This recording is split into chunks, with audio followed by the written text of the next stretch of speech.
আসসালামু আলাইকুম, সবাই কেমন আছেন? অনেক দিন পর একটা ভিডিও ছাড়তেছি।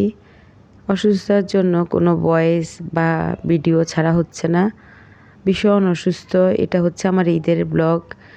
ঈদের আগে দিয়ে যখন মশলাপাতি করতেছিলাম, নতুন বাড়িতে ঈদ করতে গিয়েছিলাম তখন।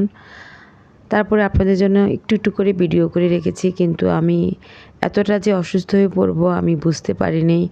নতুন বাড়িতে গিয়েছি, কোথায় আনন্দ করব, সেখানে আমি ভীষণ অসুস্থ।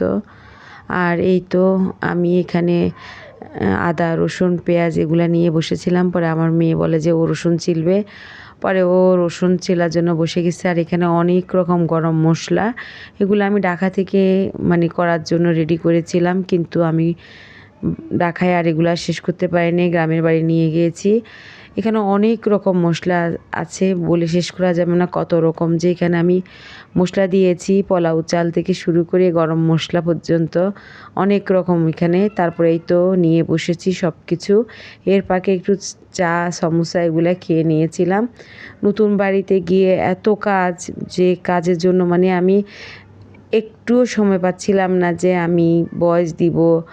তার মধ্যে হঠাৎ করে যখন ভীষণ অসুস্থ হয়ে পড়ি, আর আমি বলেছিলাম আপনাদেরকে যে আমার জন্য ব্ল্যাক ম্যাজিক করা হয়েছিল। গ্রামের বাড়িতে যখন আমি বাড়ি করি, এরপর থেকে শত্রুর অভাব নেই। ভাই বোন কি বলবো, মানুষ যে কত খারাপ সেটা আসলেই নিজে যখন কিছু করবেন তখন বুঝতে পারবেন যে কী পরিমাণ শত্রু আপনাকে মানে আঘাত করার জন্য বসে থাকে। তো যাক, এখানে গ্রামের বাড়ির জন্য মশলাপাতি করে সব গুছিয়ে রেখে বেরিয়েছি। এটা হচ্ছে ঈদের আগের দিন, ঠিক একটা আলমারি কিনবো। গ্রামের বাড়িতে কাপড় চোপড় রাখার জন্য কিছুই নেই। পরে এই আলমারিটা পছন্দ হয়েছে।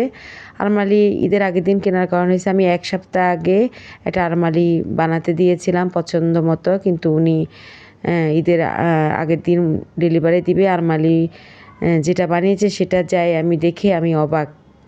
গ্রামের মানুষ যে কতটা খারাপ। গ্রামের কিছু কিছু দোকানদার এত খারাপ, সবাই তো না, কিছুটা মানুষ খারাপ বললে আবার এটা অনেকে অন্যভাবে নেবেন। সে যা ইচ্ছা তাই একটা আলমারি আমাকে বানাই দিয়ে দিচ্ছিল। পরে আমি তো দেখে আমি অবাক, কারণ আমি ঢাকা থেকে প্রচুর ফার্নিচার কিনি, আমার বাসায় কত ফার্নিচার। পরে আমি বললাম না, পরে এই দোকানে এসে উনি আবার আমাদের একদম গ্রামের বাড়ির পাশের বাড়ির ফার্নিচারের মালিক, ওনার দোকান থেকে এই আলমারিটা পছন্দ করে নিলাম। পরে ওনাদের হচ্ছে ভূঁইয়া বাড়ি। পরে পরিচয় দিল। পরে বললাম যে ও আচ্ছা, তাহলে তো আমাদের পাশে দিয়ে ওনাদের বাড়িটা। তারপর এটা কিনলাম, কিনে টিনে তারপরে এটা বাসায় নিয়ে যাব। এগুলো হচ্ছে ঈদের আগের দিনের কিছু ছোট ছোট ব্লগ আমি আপনাদের জন্য রেখেছিলাম। একটু সুস্থ হয়েছি, দোয়া করেন সবাই যেন ভালোভাবে একদম সুস্থ হয়ে